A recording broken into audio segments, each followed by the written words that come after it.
বাদশাহ জুলকারনাইন গোটা দুনিয়ার শাসন করলেন, গোটা জগৎ। ইন্তেকালের সময় ওসিয়ত করে গেলেন লোকেরা, মরণের পর আমার জানাজা হওয়ার পরে কাফন থেকে 2টা হাত বের করে বাজারের মধ্যে একটু ঘুরাইয়া আমারে কবরে নিয়ে যাইও। ইন্তেকাল হয়ে গেল, জানাজা হয়ে গেল, জানাজার পরে কাফন থেকে হাত বের করে খাটিয়া কাঁধে করে বুড়া বাজার ঘুরাইয়া নেয়। দুনিয়াদারেরা ডাক দিয়া কয়, তাকায় দেখ, গোটা দুনিয়ার শাসন করলো জুলকারনাইনের, পরও শখ মিটে না, লোভ সামলাইতে পারে না। মরণের পরে হাত বিছায় কয়, আরো দাও, আরো দাও, আরো দাও। ইমানদারেরা কয়, না না, জুলকারনাইন গোটা দুনিয়ারকে মানুষের বয়ান করে গেল, তাকাইয়া দেখ, সারা দুনিয়ার ক্ষমতা পাইয়া আজ খালি হাতে কবরে যায়। খালি হাতে আজ কবরে রওনা হয়ে গেল। অপরদিকে শোষক 2টা বেঈমান, নমরুদের মতো বেঈমান, গোটা দুনিয়ার শোষক, কেমন বড় জালেম, আল্লাহকে মেরে ফেলার জন্য রেডি হয়ে গেছে। কত বড় বেঈমান! আল্লাহরই রাখবো না, একেবারে তীর ধনুক নিয়ে আসমানে উঠতেছে, গুলি মারিয়েই ফেললো, যায় পড়বে আল্লাহর গায়ে। একটা প্রাণীর গায়ে লাগার পরে রক্ত লাগলো, কয় মেরে ফেলেছি। ওয়ামাকারু ওয়ামাকারাল্লাহ ওয়ামাকারু ওয়ামাকারাল্লাহ ওয়াল্লাহু খায়রুল মাকিরিন।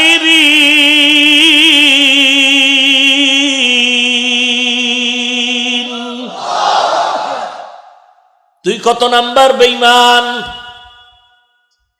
নমরুদের মতো বেঈমান তো হতে পারো নাই, ফেরাউনের মতো টাকার গরম দেখায় না। যত বড় টাকাওয়ালা হও, কারুনের থেকে বেশি টাকা তোমার হয় নাই। যত বড় চেয়ারের মাস্তানি করো, নমরুদের মতো চেয়ারের পাওয়ার তোমার হয় নাই, ফেরাউনের মতো হয় নাই, সাদ্দাদের মতো হয় নাই। যেই সাদ্দাত আল্লাহর জান্নাতে যাবে না, নিজে জান্নাত বানাইলো।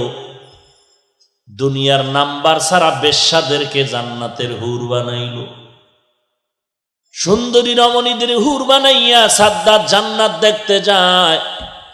পেছন থেকে এক বুড়া হাঁটে আর কয়, সাদ্দাত আমার একটু কথা শোনো। সাদ্দাত পেছনে তাকায় বলে, কথা শোনার টাইম নাই।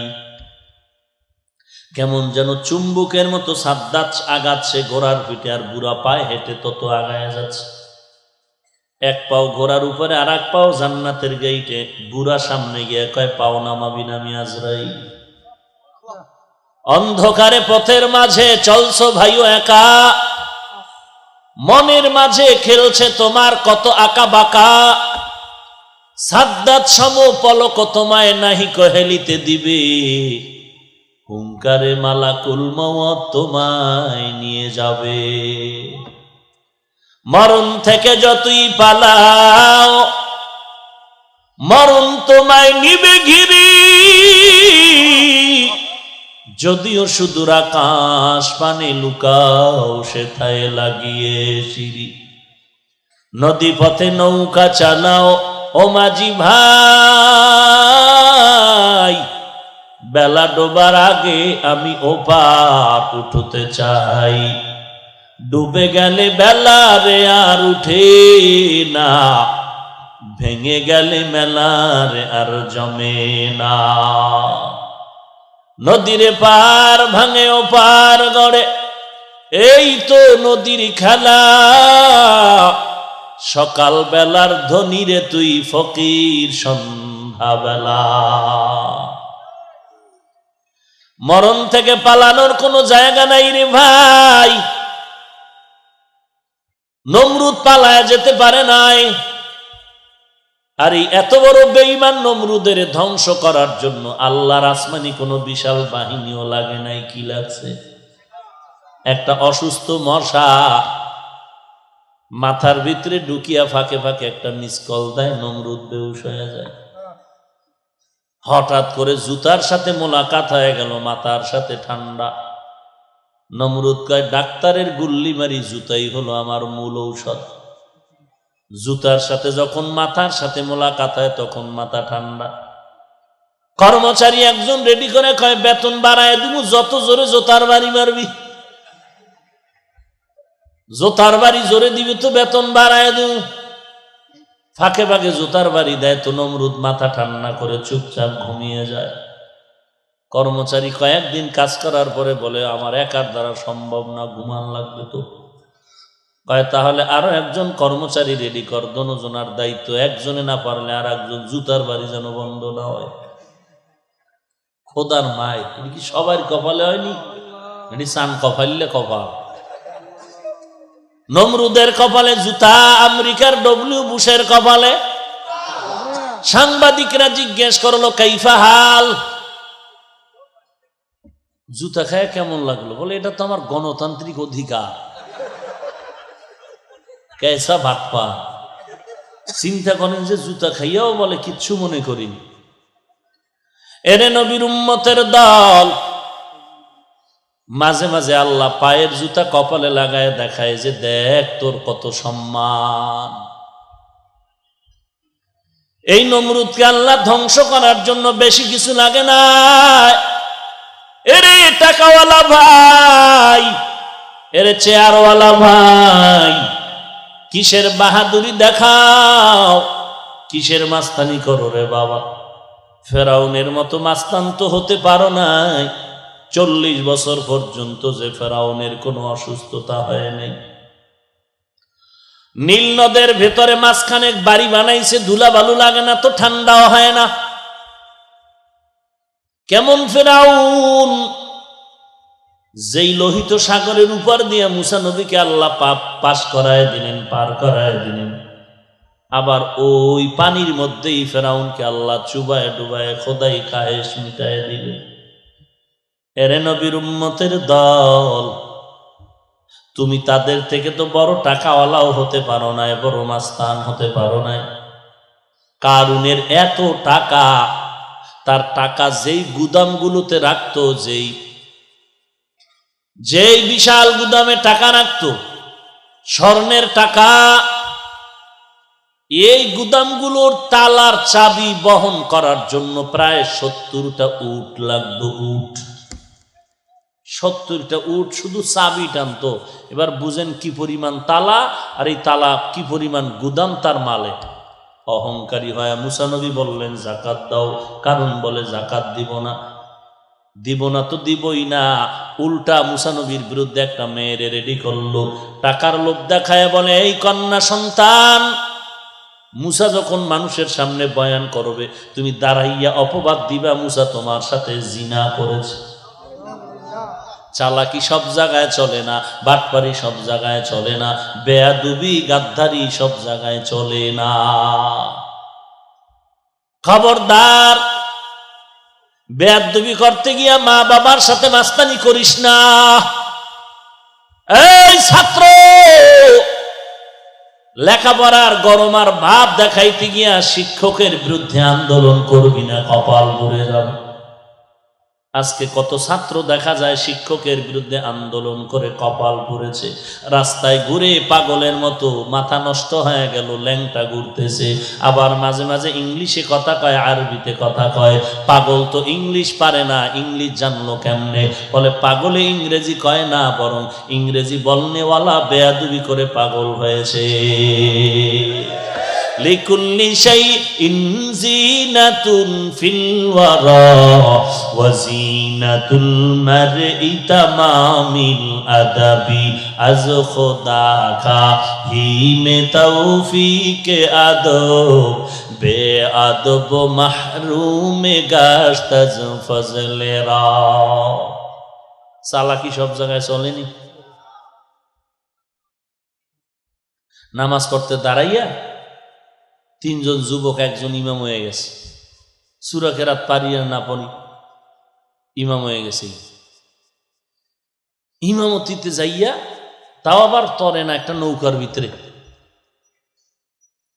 2 জন পিছে, সামনে একজন। প্রথম রাকাতি কুল আউযু বিরাব্বিন নাস, পরের রাখাতে কি করবো এই চিন্তা তো নাই। এর মধ্যে তুফান, বাতাস, নৌকা হেলে দুলে, একবার ডানে একবার বামে, সূরা কেরাতাও লেগে গেছে। কুল আউযু বিরাব্বিন নাসে, ওরাও নাচে। তো একটার পিছনে দুইটা যে আছে বান্দর, একটা আর একটার ধাক্কা দিয়ে খায়, শক্ত হয়ে খারাপ তুফান ছুটছে। কিন্তু আর একটাই বলে চুপ কর, নামাজের ভিতরে কথা বললে নামাজ হবে না। ও ইমাম পিছনে তাকায় খায়, ও কইলে কইলে তুই কইলি কেন? নামাজ আছে একজনের? বলেন ভাইরা আমার, চালাক ভালো, অতি চালাক ভালো না। চালাকি করো করো, কিন্তু খবরদার মা বাবার সাথে চালাকি করিস না। এই যুবক, চালাকি করতেছো কিন্তু আল্লাহওয়ালা আলেম ওলামাদের সাথে চালাকি করিস না। চালাকি করতেছো কোনো ওস্তাদের সাথে চালাকি করিস না। চালাকি করতেছো কিন্তু কোনো সাদা দাড়িওয়ালার সাথে চালাকি করবি না। এমন ভাবে কপাল পুড়ে যাবে, তোর মা বাবাও কান্না করে আর কপাল ভালো করতে পারবে না। তোর মা বাবাও পারবে না এই কপাল ভালো করতে। সাবধান, ভালো হইতে বহু সময় লাগে, কপাল পুড়তে একটা সেকেন্ড লাগে না রে যুবক ভাই। এ জমিনের মধ্যে সাহায্য তার থেকে নাও যার তিনটা দুর্বলতা নাই। এক নম্বরে যার পিছুটান নাই, দুই নম্বরে যার অভাব নাই। এই জমিনে পিছুটান ছাড়া কেউ নাই, অভাব ছাড়াও কেউ নাই। বরং যে যত টাকাওয়ালা সে তত বড় অভাবী। তিন নাম্বার বলেছিলাম যার কোনো স্বার্থ নাই। জমিনে তালাশ করে দেখো, স্বার্থ নাই এমন একজন আল্লাহর বান্দা পাওয়া যাবে না। হ্যাঁ, চিন্তা ভাবনা করে বের করছিলাম, আম্মা জানের স্বার্থ নাই, আব্বার স্বার্থ নাই। কিন্তু সোনার বাংলায় তাকায় দেখলাম, স্বার্থের টানে মা তার সন্তানের জবাই দেয়, বাবায় তার সন্তানের জবাই দিয়েছে। স্বার্থের টানে আবার সন্তান তার মা বাবাকে জবাই দিয়েছে।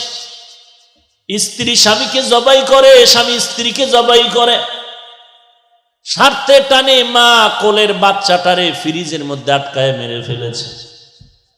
স্বার্থের টানে কি আর বলবো, ভাষা নাই, লজ্জা করে সমস্ত কথা মাইকে বলতে। নিজের আপন মেয়ের সাথে বাবা যে অপকর্ম করেছে, এই সোনার বাংলায় ভাষা নাই বুঝাবা। এরে নবীর উম্মতের দল, দুনিয়াতে স্বার্থ ছাড়া কেউ নাই। ওই কারুন মুসা নবীর বিরুদ্ধে মেয়েকে রেডি করে দিল। মুসা নবী যখন বয়ান করতে দাঁড়ায় গেলেন, মেয়েটা মুসা নবীর বিরুদ্ধে অপবাদ দেওয়ার জন্য দাঁড়িয়ে গেল। আল্লাহর কুদরত, সাথে সাথে মেয়েটার জবান বন্ধ হয়ে গেল। আবার মেয়েটা ভয়ে বসে গেল, জবান খুললো, আবার দাঁড়ায় গেল, জবান বন্ধ। এরকম কয়েকবার মেয়েটা আপ ডাউন করার পরে চিন্তা করলো, আর মুসা নবীর বিরুদ্ধে অপবাদ দিব না। আল্লাহ, তুমি আমার জবানটা খুলিয়া দাও, আমি সত্য কথাটা নবীর শানে বলতে চাই। মেয়েটা দাঁড়ায় গেল, সত্য কথা বলার জন্য আল্লাহ জবান খুলে দিলেন। মেয়ে ডাক দিয়া কয়, পয়গম্বর, আপনার মতো পবিত্র কেউ নাই। কারণ আমারে টাকার লোভ দেখায় রেডি করছিল আপনার বিরুদ্ধে অপবাদ দিব, আমার সাথে জিনা করেছেন। আমি সাক্ষী দিয়া বলতেছি, আল্লাহ সাক্ষী, আপনার মতো পবিত্র আর কেউ হতে পারে না। মুসা নবীর রাগ উঠে গেল, মাথা গরম হয়ে গেল। ডাক দিয়া কয়, আল্লাহ, মাটি তুমি আমার অনুগত করে দাও। আল্লাহ বলে, দিলাম। মুসা নবী বলে, মাটি কারুন রে ধর। সাথে সাথে হাঁটু পর্যন্ত মাটি গ্রাস করে ফেললো। অন্যায় করো, অন্যায় করো, অন্যায় করো, সীমা লঙ্ঘন হলে বাপেও ফিরাতে পারবে না। পারবে? পারলো? ওই টাকার পাহাড় করে কি লাভ হলো, যেই টাকায় জেলখানার মেহমান বানায় দিল। অথচ কত গরিব ঠিক মতো খানা পায় নাই, শীতের মধ্যে একটা পোশাক কিনতে পারে না। আর কোটি কোটি সহস্র কোটি টাকার বালিশ বানাইয়া কে চিনো? কি লাভ হলো এই টাকায়, যেই টাকায় জেলখানার মেহমান বানাইল? কি লাভ হইল ওই সন্তানের বাবা হইয়া, যেই সন্তানের কারণে মা বাবার বেইজ্জতি, জেলখানায় যেতে হয়? কি হলো ওই স্ত্রীর স্বামী হইয়া, যেই স্বামী স্ত্রীর কারণে আজ লাঞ্ছিত হতে হয়? কি লাভ হবে ওই ক্ষমতা, যেই ক্ষমতায় আজ জুতার বাড়ি খেতে হয়? ভাইরা আমার, অথচ আমার সমাজে কত গরিব 5,000 টাকা 10,000 টাকার কারণে মেয়েকে বিবাহ দিতে পারে না, ঘরের চুলায় আগুন জ্বলে না। এমনও ঈদের সময় যায় বাবায় সন্তানরে একটা নতুন জামা দিতে পারে না। এরে নবীর উম্মতের দল, ওই কারুনকে আল্লাহর নবী মুসা যখন বলল মাটি ধর, হাঁটু পর্যন্ত গ্রাস হয়ে গেল। কারুন বলে বাঁচাও বাঁচাও, আর অন্যায় করব না। মুসা নবী কয় মাটি ধর। কারুনের মাজা পর্যন্ত মাটি গ্রাস করে ফেলল।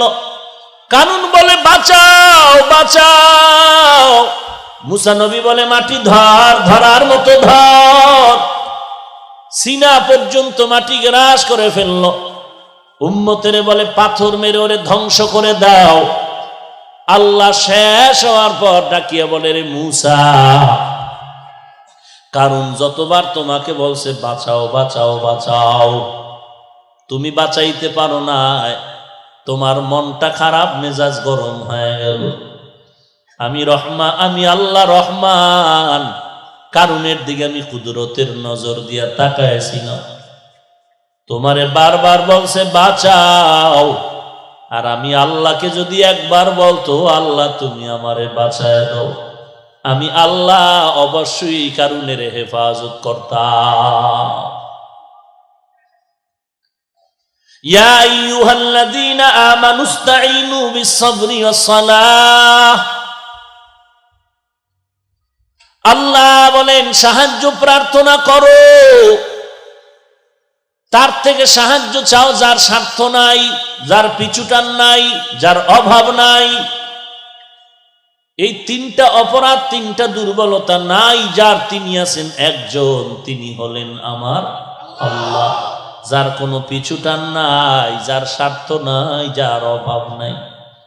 আল্লাহর পিছুটান নাই কেন? লাম ইয়ালিদ ওয়া লাম ইউলাদ, তিনি কাউকে জন্ম দেয় নাই, জন্ম নেন নাই। ছেলে মেয়ে নাই যে আব্বু আমারে দাও। আল্লাহ বলেন যা কিছু বানাইলাম এর মধ্যে আমার আপন আদরের হলো আমার মানুষ। আল্লাহ বলেন আমার কোনো অভাব নাই। দুনিয়ার সবার অভাব আছে, অভাব নাই কার? আল্লাহর অভাব আছে নাকি? ইয়া আইয়ুহান নাস আনতুমুল ফুকারাউ ইলাল্লাহ ওয়াল্লাহু হুয়াল গানিয়্যুল হামিদ।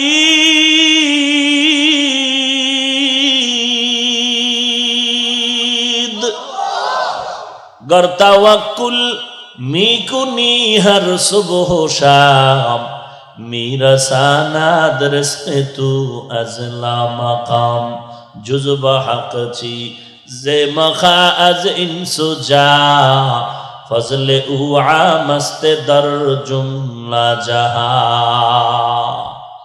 আল্লাহ বলেন আমার কোনো অভাব নাই। 3 নাম্বার, আল্লাহ বলেন আমার কোনো স্বার্থ নাই। আমি যদি একটু স্বার্থ দিয়ে তাকাইতাম, দুনিয়ার কোনো বেঈমানের এক ঢোক পানিও পান করতে আমি আল্লাহ দিতাম না। এই বান্দা, নামাজও পড়ো আবার মিথ্যা কথা বলো, আল্লাহর সাথে যত গাদ্দারি আর বেঈমানি করেছো, আল্লাহ স্বার্থ যদি পর হইতেন, আল্লাহ পানি বাতাস আর সূর্যের আলো খানা দানা বন্ধ করে দিতেন।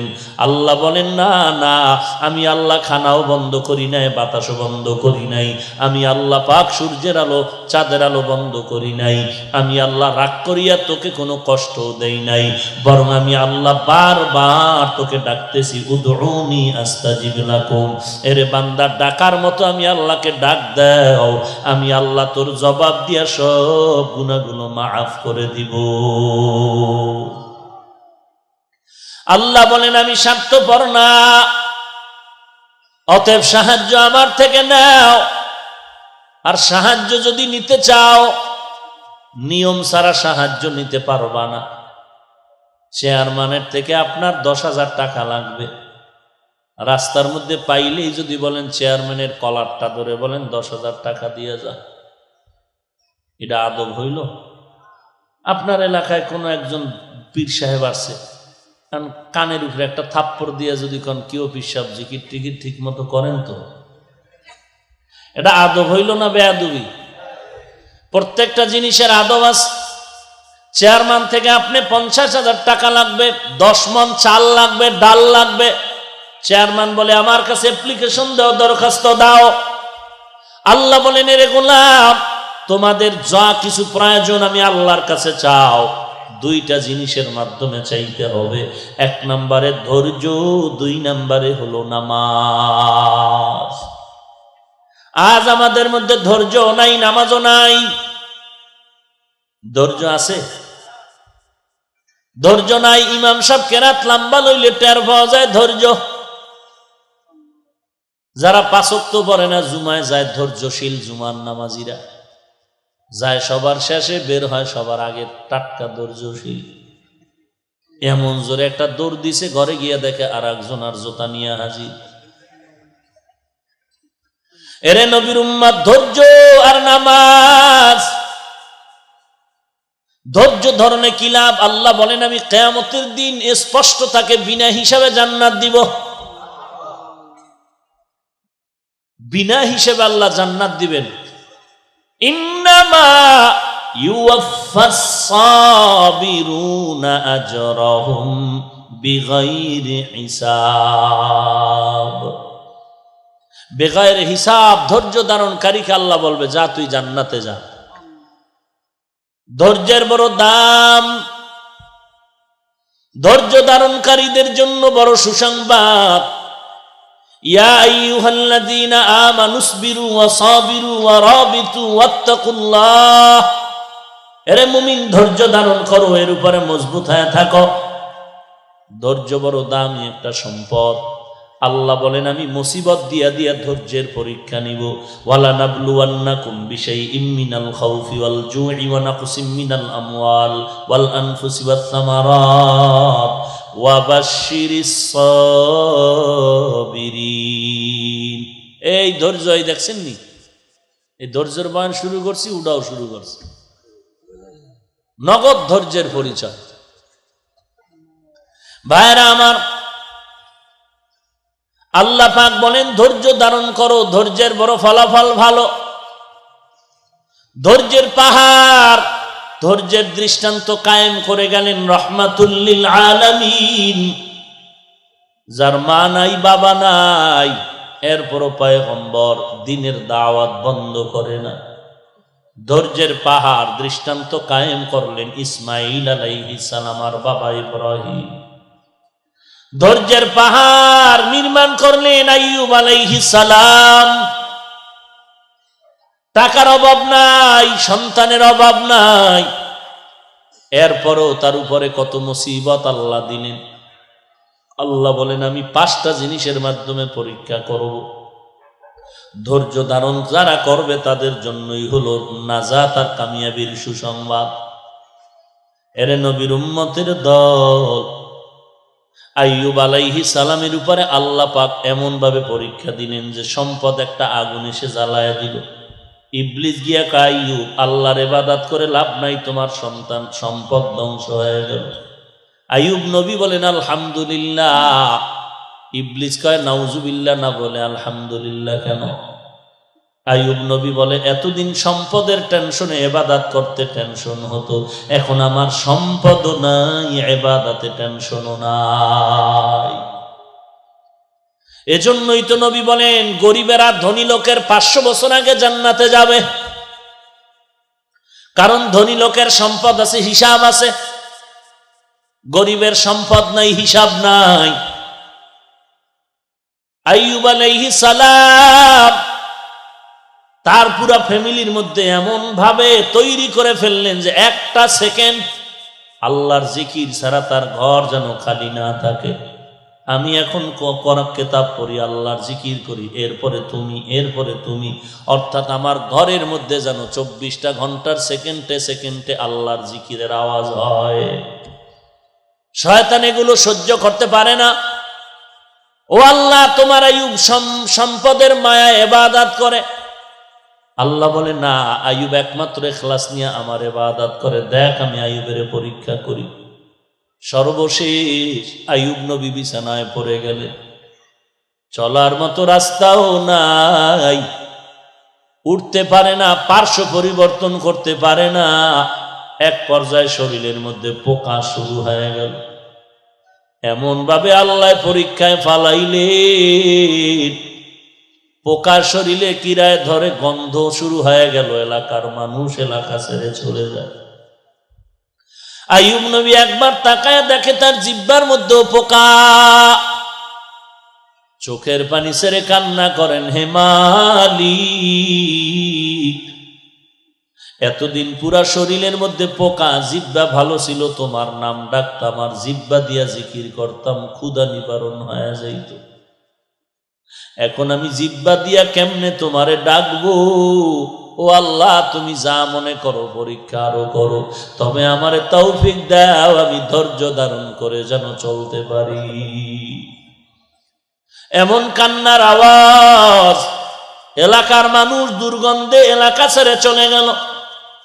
হঠাৎ নবী তাকায় দেখে তার অনেক বিবি, কয়েকজন বিবি পাশে দাঁড়ায় বলে, তালাক দাও, আমরাও চলে যাব।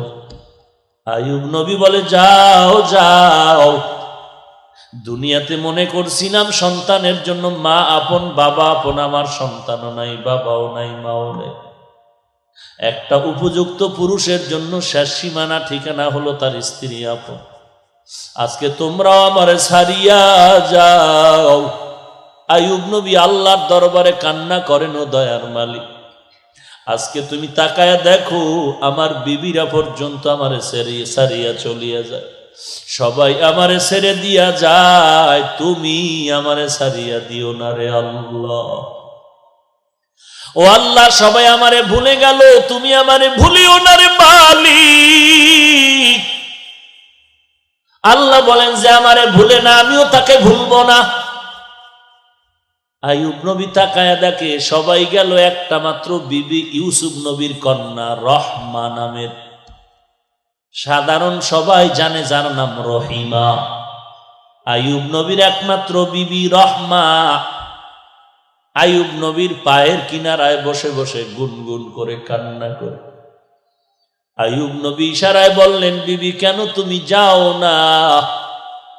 রহমা নামের বিবি চোখের পানি ছেড়ে কান্না করে বলেন, পয়গম্বর, আমাকে আপনি তাড়াইয়া দিবেন না, আমার জীবনের শেষ পর্যন্ত আমি আপনার খেদমত করিয়া জীবন শেষ করতে চাই।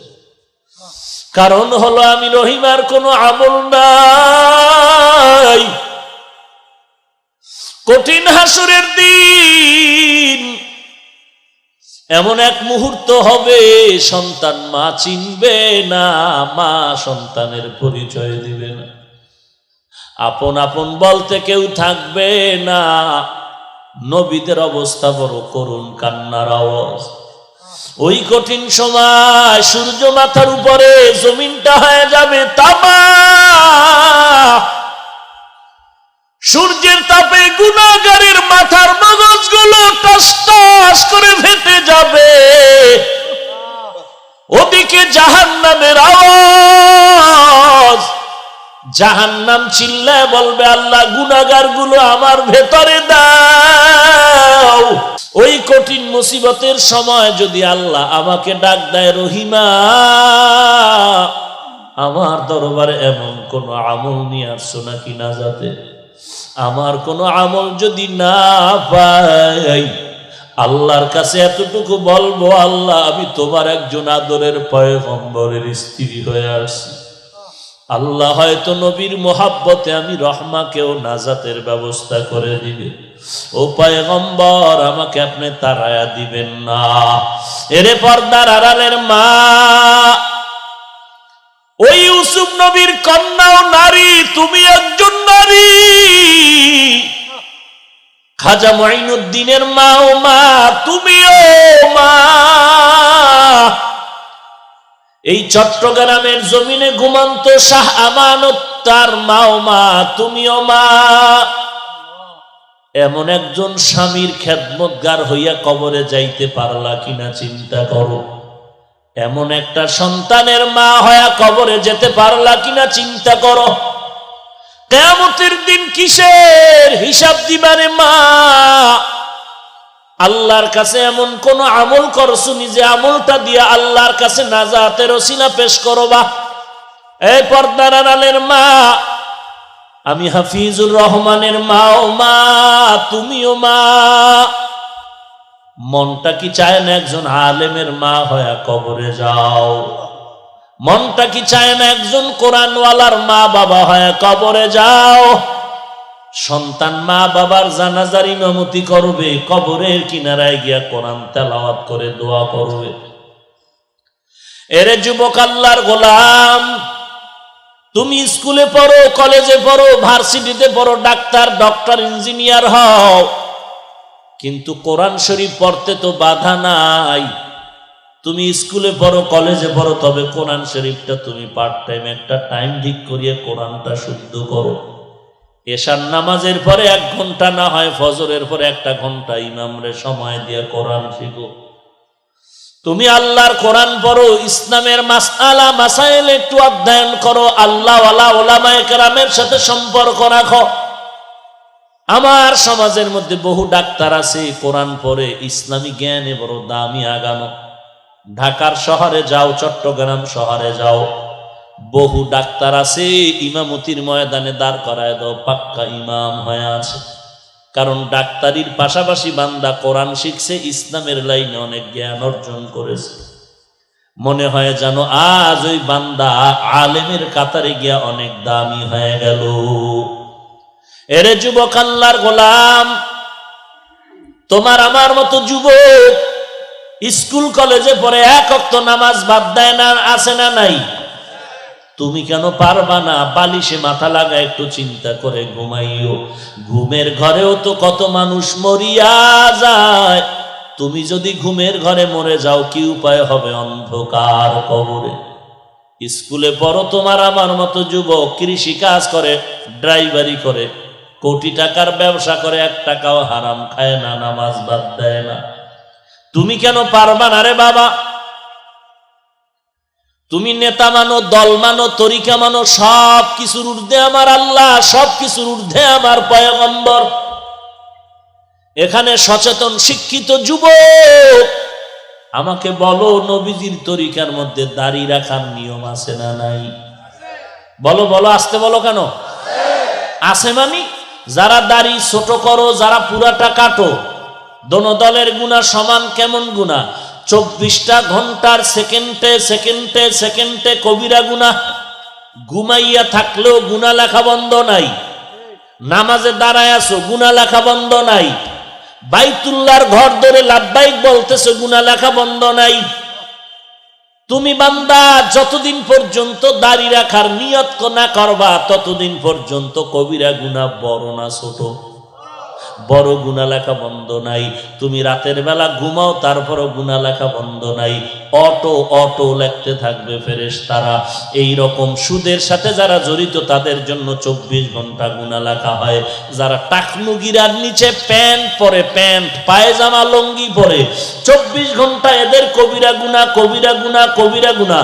সেকেন্ডে সেকেন্ডে সেকেন্ডে সেকেন্ডে যতক্ষণ পর্যন্ত তওবা না করবে, গুনাহ লেখা বন্ধ হবে না।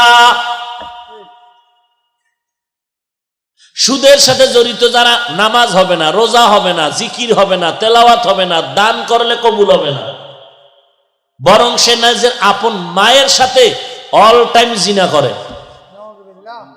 মায়ের সাথে, আপন মায়ের সাথে জিনার গুনাহ কামাই করতেছে। ও যদি 5 কোটি টাকা মাদ্রাসা দেয়, 1 টাকার সওয়াব আমল নামায় হবে না।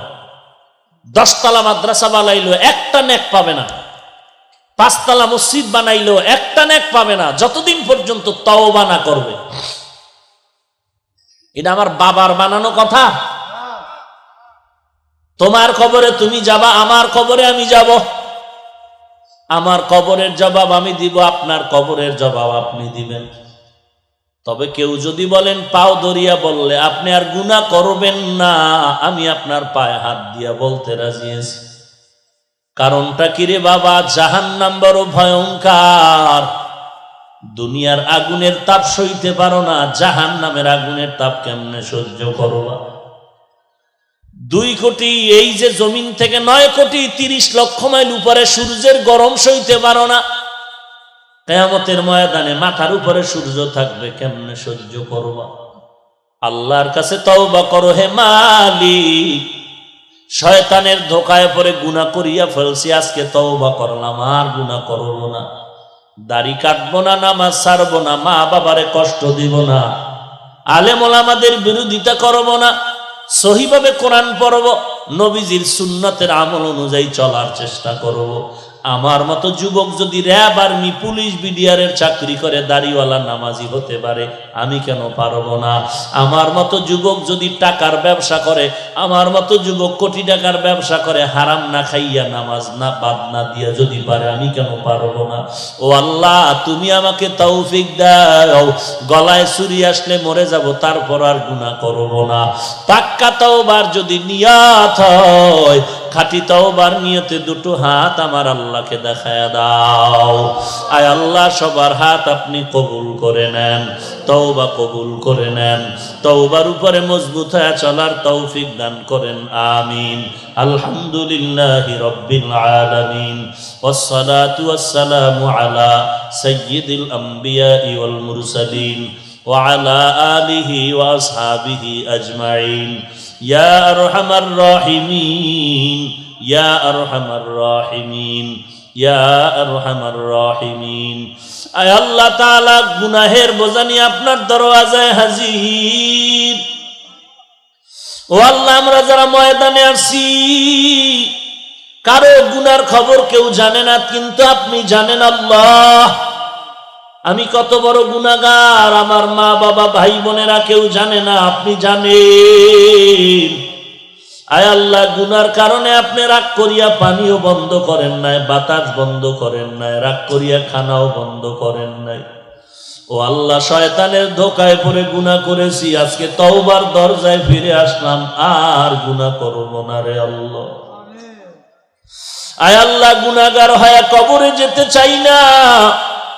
ওই কবরে গুনাহগারের জন্য যে আযাব সহ্য করতে পারবো না রে আল্লাহ। কবরের 2 পার্শ্বের মাটির চাপ সহ্য করতে পারবো না রে আল্লাহ। মেহেরবানি করে গুনাহমুক্ত জিন্দেগি দান করেন। আয় আল্লাহ, 5 ওয়াক্ত নামাজি বানায় দেন, মা বাবার খেদমতের জন্য কবুল করে নেন। আয় আল্লাহ, সকলের দিলের নেক আশা পূরণ করে দেন, নবীজির মুহাব্বতে সকলের দোয়া মুনাজাত কবুল করে নেন।